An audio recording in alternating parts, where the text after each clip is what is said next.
wabarakatuh. Nahmaduka ya dzal jalali wal ikram wa nusalli wa nusallim ala nabiyyina Muhammadin wa ala alihi wa ashabihi wa man tabi'ahum bi ihsanin ila yaumiddin. Qala Allah ta'ala a'udzu billahi minasyaitonir rajim. Ya ayyuhalladzina amanu taqullaha haqqa tuqatih wa la tamutunna illa wa antum muslimun. Wa qala Rasulullah sallallahu alaihi wasallam ittaqillaha haitsu ma kunta wa bi sayyi'atil hasanata tamkuha wa khaliqin nasa bi khuluqin hasan amma ba'du. Ibu jamaah pengajian rahimakumullah. Tentunipun wekdal ingkang kira langkung setengah jam menika kita ginakaken saestanipun. Namun saderengipun tentunipun kula nusa menika syukur wonten Allah Subhanahu wa taala. Sudah banyak nikmat yang kita rasakan dumugi sonten menika. Insyaallah tasih dalam keadaan khair, dalam keadaan baik, dalam keadaan sehat wal afiat. Allahumma amin. Salam dan selamat selalu diturakan dumateng Gusti Teladan junjungan kula sami Nabiullah Muhammad sallallahu alaihi wasallam. Ya, ibu-ibu rahimakumullah. Kajian kita kalau yang kemarin ini tentang syukur ibu Nabi Muhammad sallallahu alaihi wasallam. Yang di sana syukur terhadap makan dan minum, kita ambilkan satu kebiasaan makan dan minumnya Rasulullah di suatu hadis yang diterangkan oleh Ibnu Hajar Al-Asqalani di dalam kitabnya Al-Jami. Ya, Al-Jami. Kitab Al-Jami itu sebenarnya kitab Bulughul Maram di bagian terakhir,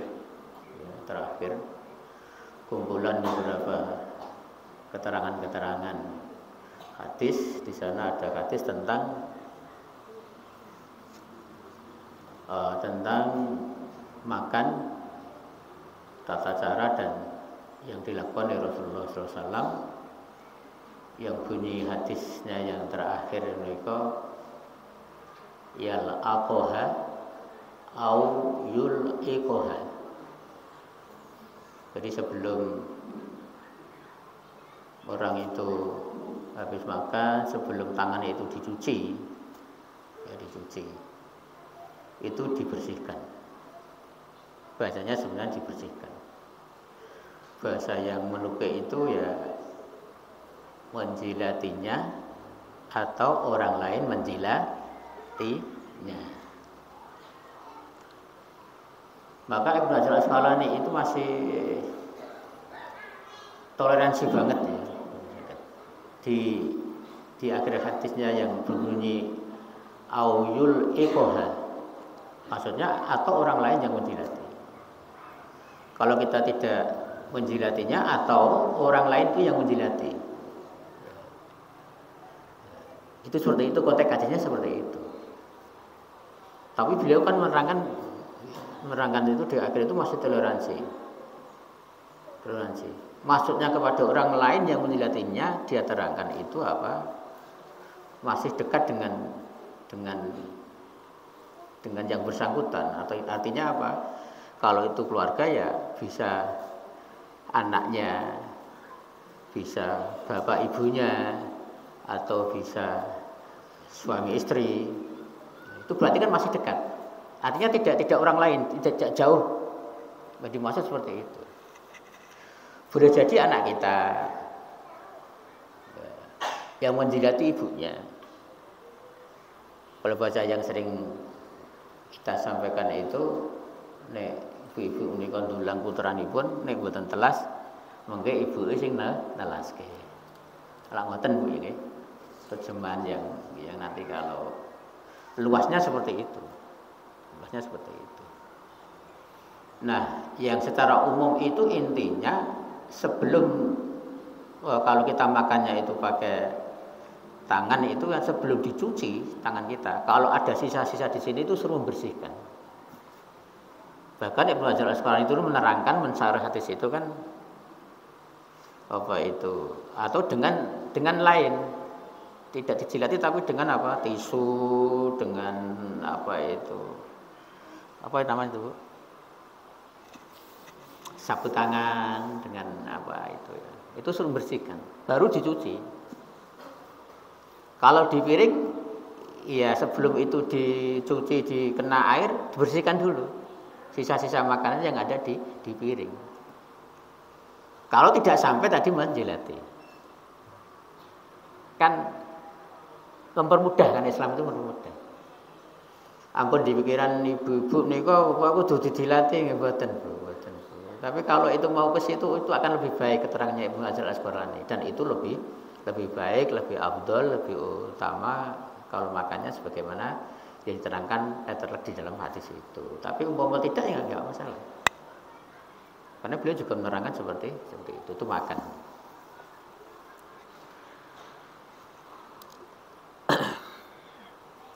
Yang selanjutnya saya bacakan dulu.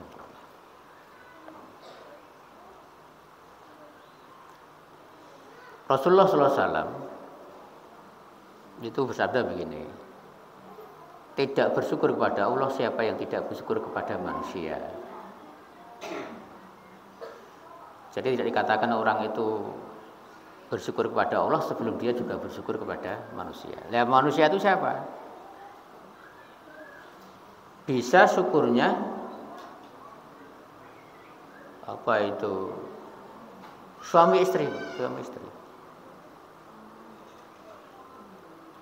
Ada di dalam satu sirah ya satu keterangan itu bahwa suaminya itu wajahnya ya minta ampun ya jelek sekali. Istrinya, oh cantiknya luar biasa. Wayu cantik, pokoknya ini bertolak belakang. Fisiknya itu bertolak belakang. Sing lanang niku wis waletan karo orang wajahnya tapi wajahnya jelek sekali. Tur mungkin berkulit hitam jelek. Tetapi istrinya oh cantiknya luar biasa. Yang istri itu sabar. Ya sabar. Yang suami bersyukur. Maka suatu ketika dia itu mau tidur. Ya, biasanya suami istri mau tidur itu kan ngobrol gitu. Terus ngobrol apa enake. Ya, sesuk ndang tangi ndang ning masjid ndang iki berke masjid ndang iki. Pokoknya ngobrol apa enake. Ya. Romantisnya sebenarnya seperti itu. Tapi kalau saya diajak ngobrol langsung tidur. Kalau udah capek itu dijak ngomong wis kaya wegah. Wis masa capek kok. Nek wong wadok iki ngobrol seneng Bu. Ya itu memang kita mau tidur itu memang ngobrol. Ngobrol apa nek ngobrol tentang anake. Anake ini pondok iki wayahe ngopo yang meniki dan sebagainya. Kadang ngobrol itu seneng. Untuk pengantar tidur itu memang ngobrol baiknya memang gitu. Tapi harus ngerti kadang kamu itu capek. Seharian itu kerja terus. Seharian aktivitasnya banyak, kadang pulang udah jam 9 lebih, jam 10, jam 11. Nah, diajak ngobrol kan wis ngantuk ya. Nek jadi romantisnya ngeten suami istri. Lah maka dulu itu ada suami istri yang satu itu tadi rupanya jelek, ya ngamutan jelek, yang satu cantiknya luar biasa. Maka suaminya tadi sebelum tidur itu bilang ngomong, anu ya Bu ya, besok itu kita itu akan masuk jannah. Loh, apa iya? Jawabnya istrinya. Apa iya? Ya iya toh. Kamu itu kan orang yang sabar menghadapi yang sabar menghadapi saya. Rupaku kan elek. Nek kowe tetap sabar. Tetap menerima saya, kan sabar. Ya. Dan saya bersyukur. Loh, kok bersyukur, Mas? Ya, saya mendapat istri yang cantik. Ya, siapa yang enggak seneng ya. Suami itu apa dapat istri yang cantik. Ya, yang cantik. Maka Rasulullah SAW menyampaikan, maka kedua suami istri itu yang satu sabar, yang satu syukur, suaminya itu bersyukur mendapat istri yang baik, yang cantik. Gitu. Yang istri pun juga sabar menghadapi apa? Kalau secara fisik itu apa? Wajahnya kurang mengenakan. Tetapi selain non fisik, itu dua-duanya memang ahli abid, ahli ibadah.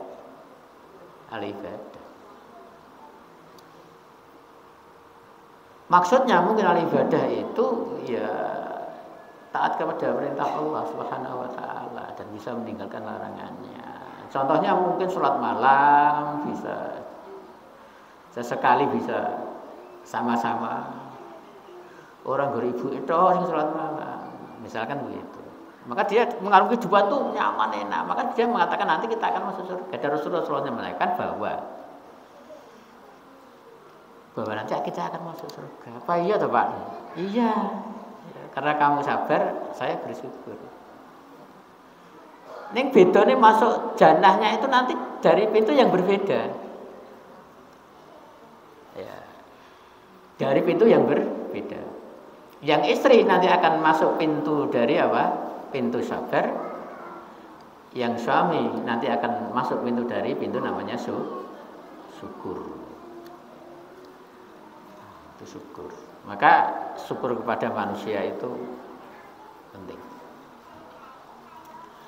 Nah, hubungannya dengan ini Rasulullah SAW itu makan, tentunya yang dimakan itu adalah barang yang halal. Hati-hati betul yang dimakan, yang kita makan itu memang harus hati-hati betul. Dan bahkan ada satu sirah itu sebelum suami itu berangkat kerja, pesan istri itu apa? Ya, saya lebih suka, gampangan bahasa saya itu, lebih suka itu Bapak nanti kalau pulang itu membawa rezeki yang tidak banyak lah, tapi itu halal, daripada membawa rezeki yang banyak sekali tapi apa tidak halal, tidak halal. Rasulullah makan begitu. Maka hubungannya dengan makanan ini juga pengaruhnya nanti dengan doa yang kita panjatkan kepada Allah Subhanahu wa taala. Maka di zamannya Hajjaj bin Yusuf itu pernah memerintah di Baghdad atau di Irak. Tapi sebelumnya Hajjaj bin Yusuf ini orangnya jahat betul. Senengannya itu gorok lehernya kaum muslimin. Kejahatan Hajjaj bin Yusuf nanti kalau dibaca ya, kejahatannya luar biasa. Maka setiap wakilnya itu yang dikirim ke Irak untuk menjadi pemimpin itu enggak umur panjang. Sebabnya apa? Penduduk Irak itu selalu berdoa kepada Allah Subhanahu wa taala. Semua berdoa kepada Allah Subhanahu wa taala agar pemimpin yang wakil daripada Hajjaj Yusuf ini apa? Enggak kerasan, enggak itu meninggal. Karena kondoleman yang dilakukan oleh Hajjaj bin Yusuf.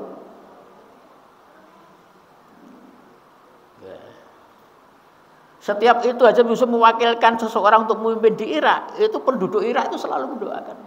Ya mudah-mudahan dan lengser lah, mudah-mudahan dan lengser. Doanya seperti itu. Dan doa ini mustajab. Selalu dikabulkan oleh Allah Subhanahu wa taala. Selalu dikabulkan. Bu, sing mboten siam, Bu. Kemis-kemis, Bu.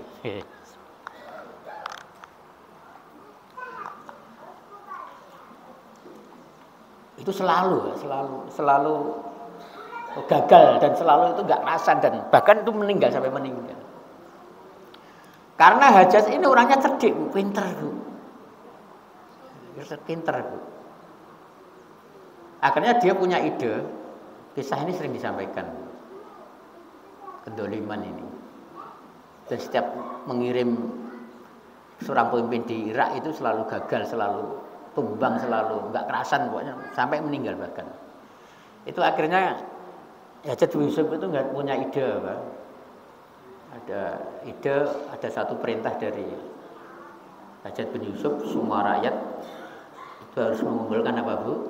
Satu telur. Jadi pengumumannya, semua rakyatku semua harus mengumpulkan satu telur, yaitu telur. Ya tidak sebutan telur apa ya, telur ayam atau telur apa, pokoknya satu telur. Ada mengatakan di alun-alun, ada di kerajaan ya, di tempat yang ditentukan oleh raja itu. Bagi siapa yang tidak mengumpulkan maka akan terkena hukuman. Lah rakyat pada waktu itu ki opo neh yang di programnya Hajat bin Yusuf.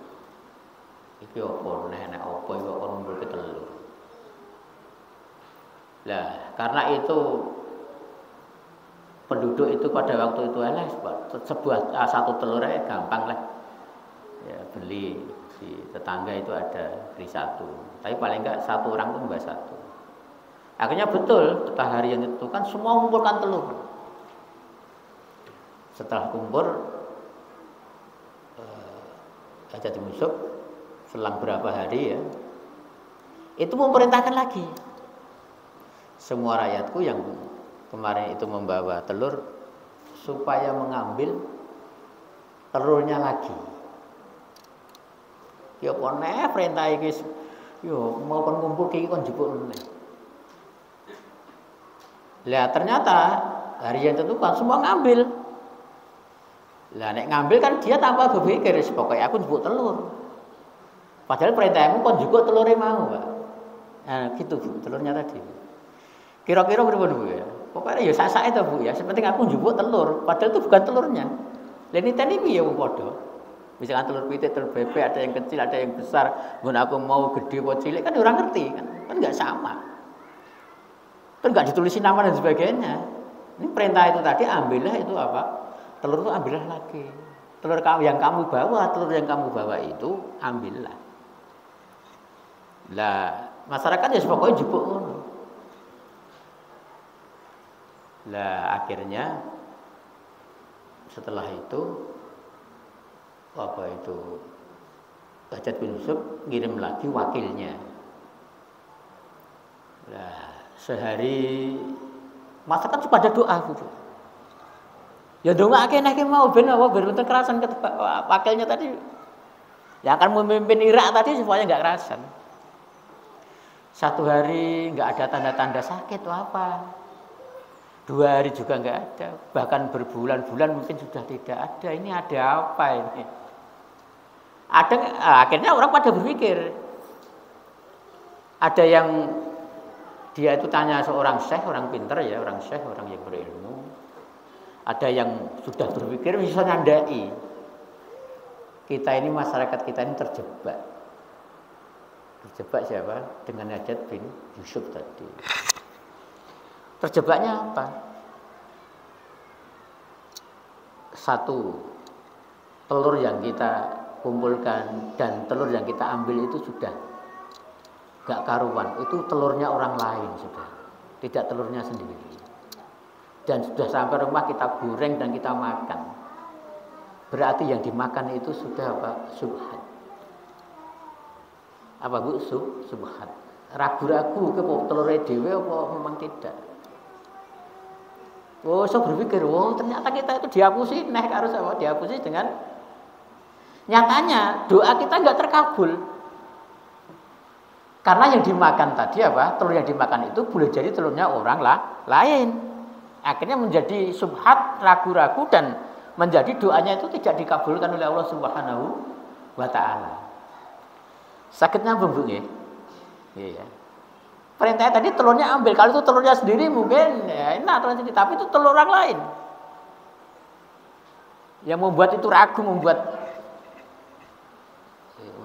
makan itu maka di awalnya itu penduduk Irak itu karena mungkin orangnya soleh, orangnya kemudian makanan yang halal terus, tapi ketika ini dibuat oleh Hajat bin Yusuf ini orang mulai ini ragu-ragu kan.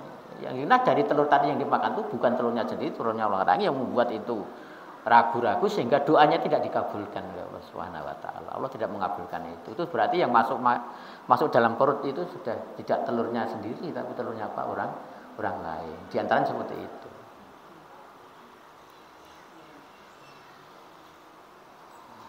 Itu makan lagi.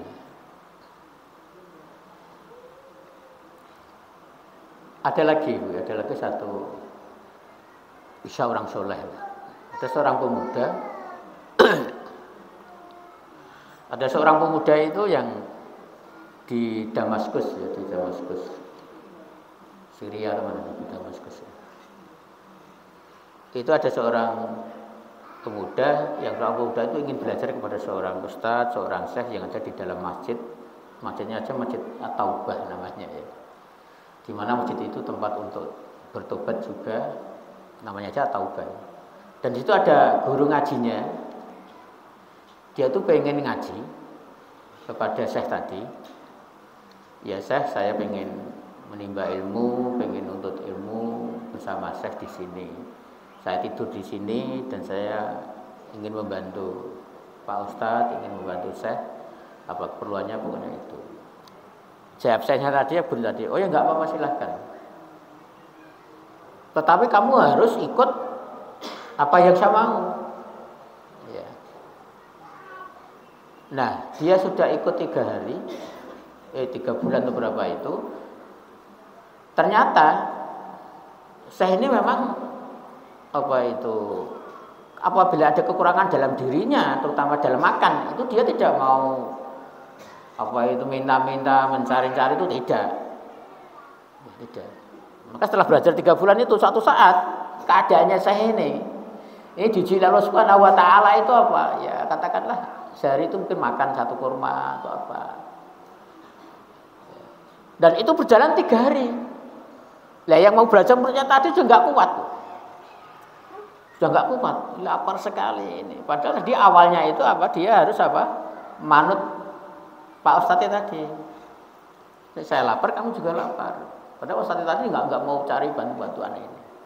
Nah dalam keadaan genting seperti itu, laparnya luar biasa, dan bahkan duduk itu sudah dengkul itu dipepet ke karo pas taklim itu dipepet ke karo wetenge iki ben ganjel lapar ini kok. Di tengah-tengah kelaparan yang luar biasa itu hadir setan. Setan membisikkan. Kowe luwe to. Lah ustadmu ora ya serang dia apa-apa, ustadmu ya keluwen. Ning ustadmu ki sering poso kok. Buat dia enggak makan berapa hari mungkin kuat, itu bahasa saya seperti itu. Lah nek kowe ora kuat to. Oh iya, dia berpikir begitu. Nah sekarang itu halal kamu itu makan makanan yang kamu dapatkan, kamu cari itu halal, gak apa-apa. Soalnya itu ganjel ini, ganjel perutnya. Akhirnya karena terganggu tadi setan tadi, dia itu berusaha untuk melihat di tetangga ini. Maka dulu itu memang rumah dulu itu masjid dengan itu dekat juga, dan dinding itu masih pohon-pohon kurma yang ditancapkan itu, itu kalau dinaiki itu melihat rumah sebelah itu kelihatan. Nah, ketika dia berusaha melihat tetangganya tadi untuk mencari makanan tadi, ketika dia naik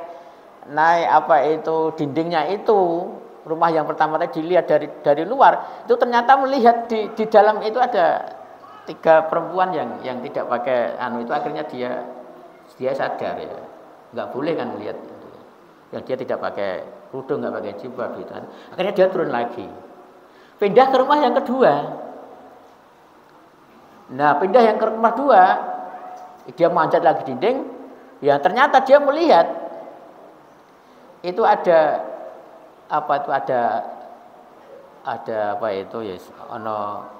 tempat yang itu yang dimasak. Ketika dia turun kemudian dia lihat dibuka itu ada terong yang digodok terong, Pak. Maka kisahnya ini sebenarnya sebuah terong. Nah, ketika dia buka itu ada terong yang dimasak, kemudian dia ambil satu dan dia gigit. dicokot. Nah, dikemah-kemah, setelah dikemah-kemah dia ingat. Ini nggak boleh ini. Ya, dia ingat lagi. Ya, ingat kepada Allah Subhanahu wa taala bahwa ini nggak boleh dan ini haram. Akhirnya dikeluarkan lagi. Dikeluarkan lagi. Karena ingat kepada Allah Subhanahu wa taala. Pemaya taqillaha yaj'alhu makhraja nanti. Endingnya ke sana. Nah, setelah itu yang dimakan juga nanti dilepaskan lagi dan dia kembali ke majelis taklimnya tadi. Dalam keadaan masih lapar. Lah setelah taklim selesai semua pada pulang, apa itu di belakang masih ada satu orang tua. Kemudian ada seorang ahwat, seorang perempuan yang perempuan ini apa itu ya bercadar perempuannya, kemudian menghampiri Syekh tadi. Si pemuda tadi tahu kalau ada yang datang, akhirnya dia apa itu ngomong-ngomong ternyata dia belum nikah yang perempuan tadi. Akhirnya karena dia belum nikah kemudian ditawari untuk menikah dan dia mau. Akhirnya seorang pemuda tadi dipanggil, kamu siap nikah enggak? Mau nikah enggak? Gimana saya mau nikah? Saya itu 3 hari belum makan. Ya. Nanti saya makannya apa istri saya? Saya 3 hari ini aja saya belum makan kok. Ditawarin nikah. Nek nawari roti mungkin langsung gelem ya. Karena lapar keadaan. Gimana saya itu mau menikah? Akhirnya ditanya-tanya, akhirnya siap. Ya sudah. Masuk bilik yang satu, kemudian wali perempuan itu dipanggil, ya, wali perempuan, kemudian dinikahkan saat itu. Ya, murung sempat mangan Bu ya, tolong dinur tempat mangan. Wes hitungan detik bisa nikah dengan ini. Nah, setelah nikah itu selesai, diajak pulang. Mestinya si laki-laki, ya udah, kamu sudah enggak di sini. Karena kamu sudah punya istri. Kamu bersama istri sana. Sudah nggak usah ngaji, pokoknya nggak usah tidur di sini lagi. Ya, nanti kalau ke sini ya sholat, kemudian kalau taklim sini lagi nggak apa-apa. Tapi sekarang mulai saat ini kamu ikut istri kamu itu. Dan lain tidak metu ke masjid, metu ya tiap keluar. Lah akhirnya jalan itu apa? Menuju rumah yang kedua. Dia sampai bengong, weh, iki rumah yang saya masuki dan saya apa itu makan terongnya itu. Semakin masuk ke dalam, langsung istrinya tadi, ya dia malu-malu juga. Istrinya tadi bilang, katanya kamu 3 hari belum makan, ini sudah ada siap makanan. Ketika dibuka kaget, wis kelong apa sak cokotan terong ini mau. Ya, loh kaget ini loh, ini kok ada ini. Wah, dia perasaan semakin nggak karuan. Akhirnya dia yang laki-laki tadi yang mencuri tadi, ini yang mencuri saja. Akhirnya dia terus terang. Begini istriku, yang makan itu saya. Wah, kamu toh. Ya. Kemudian saya makan itu dan itu belum sampai saya telan ke perut saya. Saya itu ingat Allah Subhanahu wa taala. Saya ingat Allah Subhanahu wa taala bahwa saya tadi laparnya, saya itu sudah 3 hari enggak makan. Ya. Kemudian saya ingat Allah Subhanahu wa taala. Pada waktu itu dia punya keyakinan bahwa tidak mungkin itu Allah akan menyabut nyawa saya. Ya. Selama saya itu meninggalkan barang-barang yang haram. Ya. Selama ini saya makan barang-barang yang halal. Selama itu tidak mungkin dia punya keyakinan Allah itu akan mengambil nyawa saya. Mesti ada solusinya. Ya, solusinya. Maka dia ingat ayat wa may yattaqillaha yaj'al lahu makhraja. Barang siapa yang bertakwa kepada Allah Subhanahu wa taala, maka jalan keluarannya itu pasti akan ada. Dengan yakin seperti itu, maka terong yang ada di mulut saya ini saya tak lepeh tenan. Lah itu buktinya masih ada kan? Masih hangat kan? Karena ini sih yang soleha, ya. Dia bisa menerima dengan apa, Pak? Baik. Itu apa hubungannya dengan apa tadi apa? Makanan, ya. Makanan. Itu syukurnya apa? Suami istri, ya suami istri. Walaupun tadi yang berbuat salah itu adalah itu. Karena apa? Keyakinan seorang pemuda tadi, saya telah berbuat 3. 1, memasuki rumah orang lain tanpa izin. Kemudian dia mencuri tadi barang makanan tadi untuk saya makan. Ya, untuk saya makan. Yang ketiga, yang saya makan itu tadi itu barang haram. Barang haram itu adalah barang apa? Curian. Ya, curian. Dan akhirnya dia yakin kepada Allah Subhanahu wa taala, "Wa may yattaqillaha yaj'al lahu mahraja." Itu syukurnya suami istri.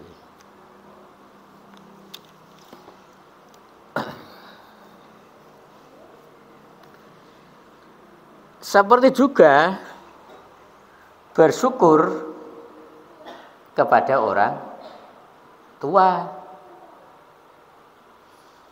atau anak yang birrul walidain, ya, anak yang birrul walidain, atau doa orang tua kepada anaknya. Maka ada satu kisah zamannya Nabi Sulaiman. Zamannya Nabi Sulaiman. Suatu saat itu di dalam kitab apa ya diceritakan itu. Saya lupa kitabnya. Suatu saat Nabi Sulaiman itu berjalan dengan banyak orang ya. Atau mungkin piknik lah. Sing diajak itu jinnya juga diajak. Pas jalan-jalan di pantai ya, di pantai. Ini saya ya mungkin piknik Pak ya. Piknik ya Bu ya. Piknik di pantai mungkin ya. Nah, sesampainya di situ Nabi Sulaiman itu perasaannya bahwa di laut itu ada sesuatu. Dia nengok kanan kiri. Perasaannya Nabi Sulaiman itu bahwa di dasar laut itu ada sesuatu yang menakjubkan lah, sesuatu lah. Perasaannya seperti itu. Maka Nabi Sulaiman itu memerintahkan jin ifrit tadi. Jin ifrit tolong dicek di dasar laut sana ada apa. Jin ifrit nyelam. Lah, ketika nyelam sebentar kemudian kembali kepada Nabi Sulaiman, ora ana apa-apa. Ten mriku mboten enten apa-apa wae Sulaiman. Wahai tuanku, biasa Nabi Sulaiman kan di bawah kekuasaan Sulaiman. Mboten enten apa-apa to mriku. Mosok gak ada apa-apa. Akhirnya Nabi Sulaiman memerintahkan lagi, coba golek neh nyelam lagi. Jenifrit nyelam di dasar. Golek ya delok mentas meleh. Mboten enten apa-apa Sulaiman. Mosok saya enggak yakin kata Nabi Sulaiman. Karena dia tahu jadi perasaannya itu sudah di sana itu ada sesuatu yang memang. Akhirnya Nabi Sulaiman itu menyuruh yang namanya kalau di sana dianggap ya katakanlah mungkin orang soleh atau apa ya untuk berdoa kepada Allah Subhanahu wa taala. Wes jenibret 2 kali nyelam surah itu apa-apa ning jero. Coba kamu ya. Kan dia menguasai makhluk yang lain kan. Coba kamu berdoa kepada Allah Subhanahu wa taala. Kira-kira jero ki ono apa? Kemudian dia berdoa kepada Allah Subhanahu wa taala sesuai yang diperintahkan oleh Nabi Sulaiman. Ternyata di pinggir laut itu muncul benda yang namanya seperti kubah. Seperti kubah. Dari kubah itu ada 4 pintu. Nah, 4 pintu itu, satu pintu yang terbuat dari batu intan. Kemudian pintu yang kedua itu ada juga batu intan tapi batu intan warna putih. Ada juga batu Zamrud. Kemudian ada lagi batu batu apa ya? Semua itu batu-batu itu semua memang itu yang berharga. Ada batu yang emas, berlian. Itu pintunya itu ada yang dilapisi itu, ada 4 itu. Pun ada yang ngerti berlian, Bu. Berlian ya, kaya emas lah ya. Saya juga mengerti berlian ini kaya ngopo.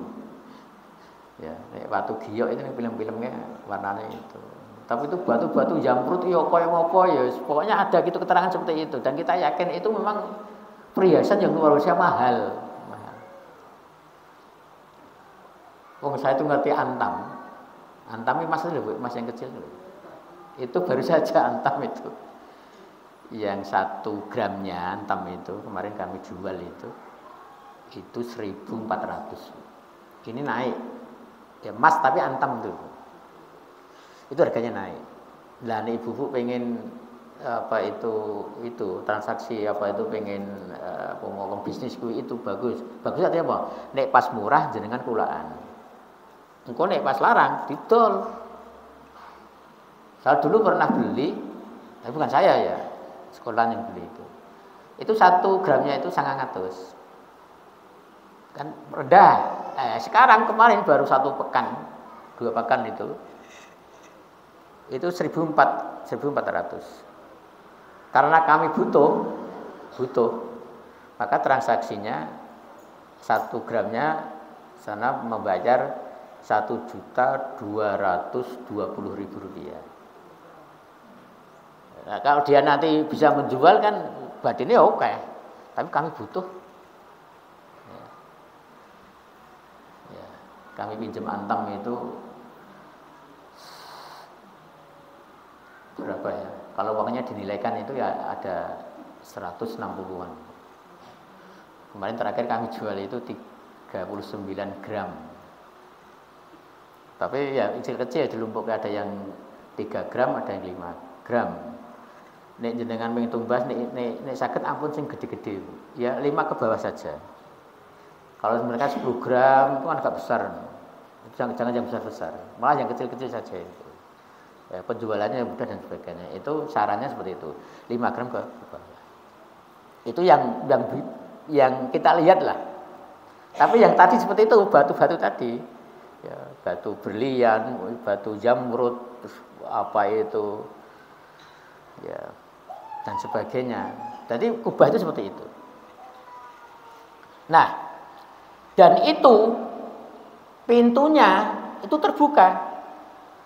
Ketika itu di pinggir laut, itu tidak ada setetes air pun tuh yang masuk ke situ. Padahal itu dari dalam tadi. Kubah itu. Nah ternyata di situ ada seorang anak muda yang dia sedang sholat di dalam kubah itu. Besar kubah ya, ada 4 pintu. Nabi Sulaiman masuk, Assalamualaikum. Ketika dia salam, ada seorang pemuda di situ dan dia sedang sholat. Karena dia sedang sholat dan ada tamu yang salam, maka dia mempercepatkan sholatnya. Enggak mungkin dia akan menjawab salam ya, karena dia tahu ya, kecuali nanti kalau kita belajar etika, belajar adab juga kan ketika kita sholat pas ada tamu ya harus ada aba-aba yang menunjukkan sholat.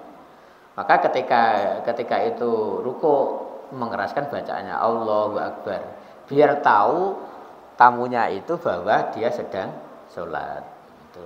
Tapi itu tadi ada pemuda yang sholat tadi, Nabi Sulaiman itu salam masuk ke kubah tadi, ya dia mempersiapkan sholatnya, kemudian dia baru menjawab salam. Akhirnya Nabi bertanya, loh, kamu kok berada di sini? Tanya Sulaiman. Iya. Ya. Karena saya sampai saat ini masih hidup. Itu ada sejarahnya. Apa itu? Karena doa kedua orang tua saya. Apa doanya? Doanya ketika bapak saya atau ibu saya itu, intinya ya, ibu dan bapak saya itu lumpuh dan ibu saya itu buta. Dan saya ngerawat ibu saya, ngopeni ibu bapak itu kurang lebih 70 tahun. Saya ngerawat ibu bapake 70 tahun. Sing bapake itu lumpuh, ibuke wuta.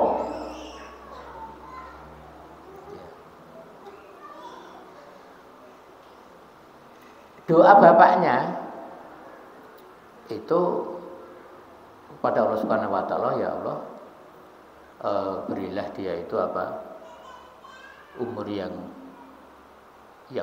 panjang lah, umur yang lama, kayaknya seperti itu.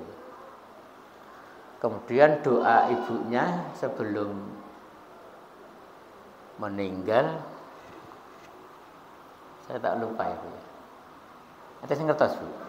Doa ibu ini apa, Bu? Ada yang tahu kisah ini?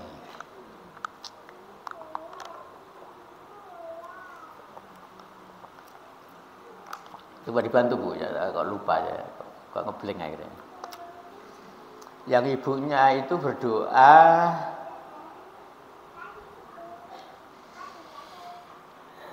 saya lupa satunya ini.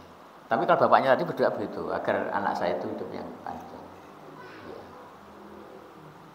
Dan itu dikabulkan oleh Allah Subhanahu wa taala. Ya. Nah, ceritanya dulu, pokoknya setelah bapak dan ibunya meninggal, ya, setelah bapaknya ibunya meninggal, ceritanya kok bisa masuk di dalam situ? Itu ketika untuk menghibur dirinya karena bapak ibunya itu sudah meninggal, dia jalan-jalan di pantai. Dan di pantai itu ada malaikat yang membawa saya masuk ke kubah tadi dan masuk ke dasar laut.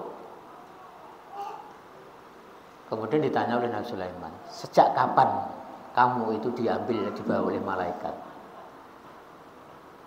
Sejak zamannya Nabi Ibrahim.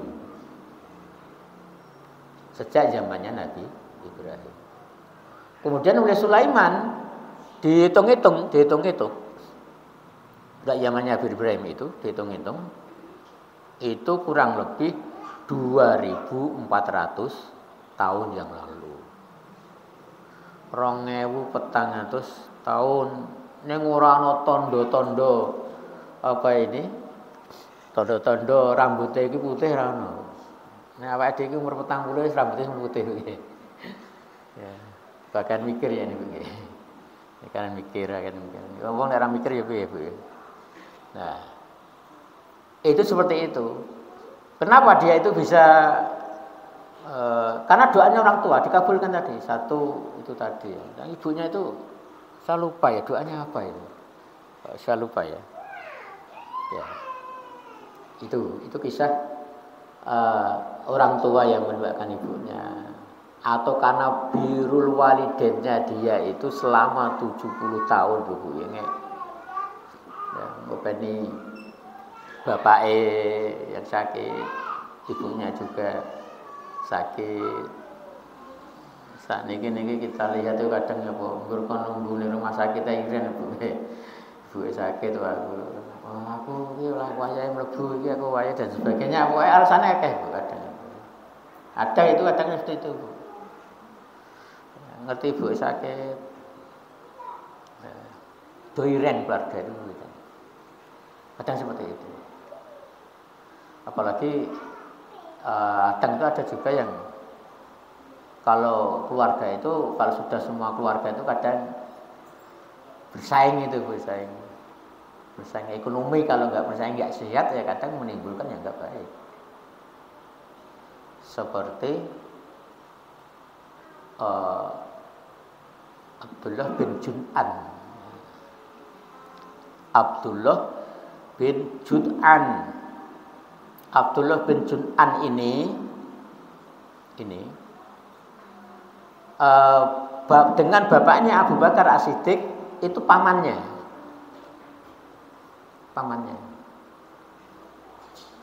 Itu orang yang tidak mau beriman kepada Allah Subhanahu wa taala. Sahabat tapi akhirnya itu sahabat yang baik. Saya ceritakan satu kisah ya, awal dia itu. Karena bersaing ekonomi dengan keluarganya, akhirnya dia itu mengambil langkah perbuatan-perbuatan yang enggak baik. Contohnya untuk menopang ekonominya biar baik, akhirnya dia melakukan langkah yang salah, mencuri dan sebagainya. Hal-hal yang tidak baik itu dia lakukan agar kehidupannya itu biar bersaing dengan apa? Dengan dulur-dulur ini mau. Dia nggak sabar dengan apa? Pemberian Allah Subhanahu wa taala, dia mengambil langkah seperti itu. Maka ketika dia itu ingin menjadi seorang yang kaya tadi biar sama dengan keluarganya, dia ingat bahwa di lembah itu ada di lembah kalau bicara lembah itu mungkin ya gunung atau apalah. Di situ Papang sudah apa? Dia tuh pengen masuk ke situ. Neng tujuan awalnya pengen masuk situ apa? Saking pikiran jasudek, pokoknya dia pengen nanti ke saya itu masuk sana. Karena ketika orang masuk sana itu mesti banyak yang meninggal karena mungkin di sana ada ular dan sebagainya. Dia itu inginnya itu agar dirinya itu apa? Digigit ular meninggal. Gampangannya kalau bahasa saya itu dia pengennya bunuh diri. Awalnya ketika dia sebelum masuk lembah itu, ada lubang yang kecil itu, awalnya itu dia pengen digigit ular kemudian meninggal. Tapi setelah masuk itu betul di depannya itu ada apa? Ular yang siap menerkam. Ya. Ketika dia masuk, itu langsung apa? Menghindar supaya tidak kena terkaman ular itu. Dia bergerak sendiri. Dipikir-pikir, loh, sing gerak kok aku tok, ulone kok meneng wae. Digatek-gatekke jebule apa kuwi patung. Patung meneng ae. Digatek-gatekke, Masya bahasane patung loh, tuas aku mau menghindar. Akhirnya yang tujuannya dia itu biar digigit ular tadi, itu kan di situ udah berubah, Pak. Kan takut akhirnya.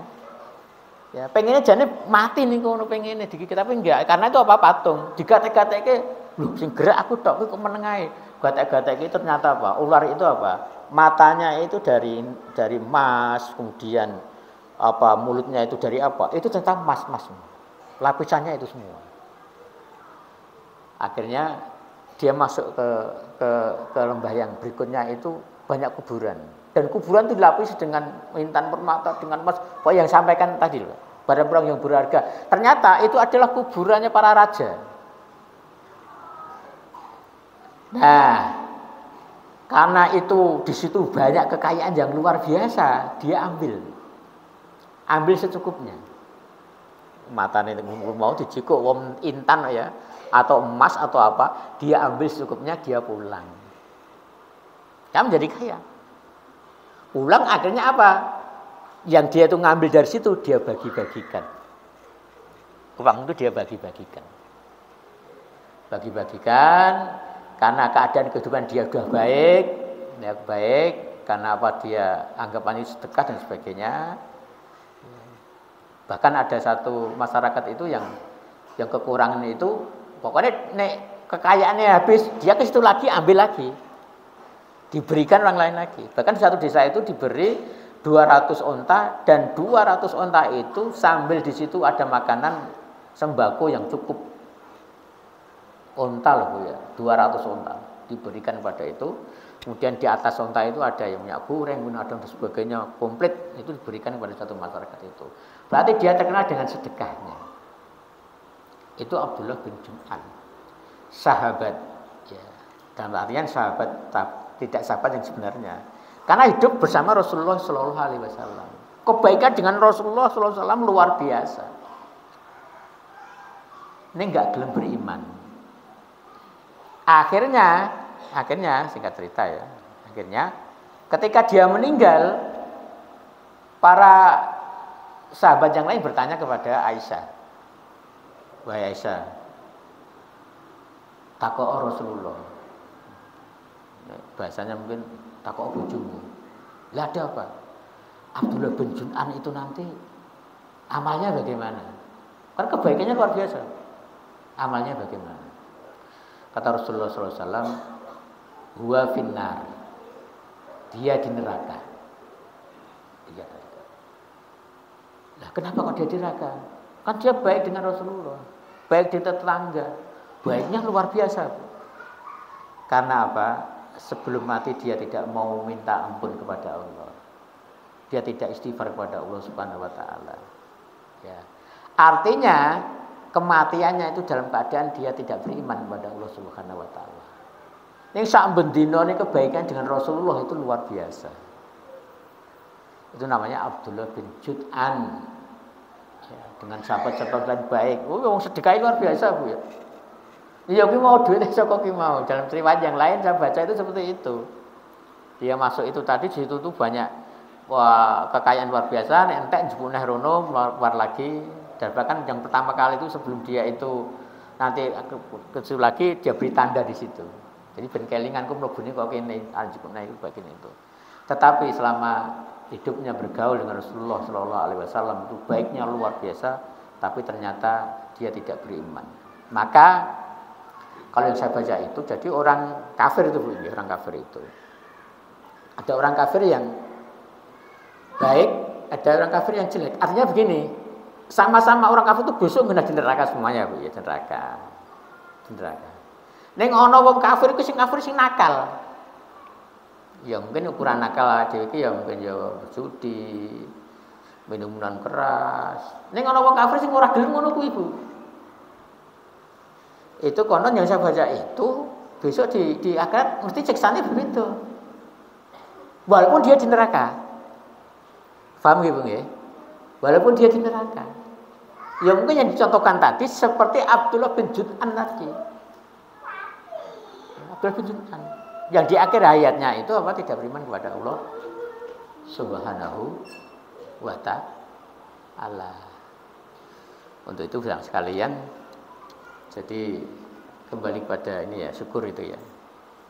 Ya, syukur itu nanti sebelumnya kita sabar bahwa syukur dan sabar itu memang tidak bisa dipisahkan. Kalau kita kaji, kita terangkan itu ada yang mengatakan lebih baik syukurnya daripada sabarnya. Tapi keterangan para ulama yang lain lagi nanti lebih baik sabarnya daripada apa? Syukurnya. Ya, wallahu alam nanti tinggal kondisinya yang bagaimana. Ini yang apa itu yang bisa untuk mendudukkan apa penting syukur sik, apa penting apa sabarnya dulu. Ya, insyaallah kajian tentang syukurnya Rasulullah SAW sebenarnya masih banyak lagi kalau kita kaji. Insyaallah pertemuan yang akan datang kita masuk pada Muhammad Sallallahu Alaihi Wasallam itu sang pemudah. Pemudah itu menghadapi sesuatu itu gampang. Atau intinya Islam itu sebenarnya gampang. Ya gampang. Jadi tidak mempersulit. Ya tidak mempersulit. Ya ibu itu mau ngaji terus enggak apa-apa. Ning sesekali leren ya ora apa-apa, Bu. Sekali ra mlebu ya ora apa-apa kata mawon. Itu kan mempermudah itu loh, Bung. Jadi ora kudu wajib terus dan sebagainya. Ya. Tapi kalau itu bisa, itu semua akan lebih baik. Tapi kalau mau ya sok pamit ya apa karena ada kepentingan yang lain yang jelas kita itu apa nyaman. Maka Rasulullah SAW nanti dalam menghadapi satu persoalan apapun itu selalu mempermudah. Gampang lah. Islam itu gampang, tidak sulit. Ya tidak sulit seperti itu. Maka kan kita akhiri dengan doa bermajlis. Bismillahirrahmanirrahim. Subhanaka Allahumma wa bihamdika asyhadu an la ilaha illa anta astaghfiruka wa atubu ilaik. Bila hidayah. Assalamualaikum warahmatullahi wabarakatuh.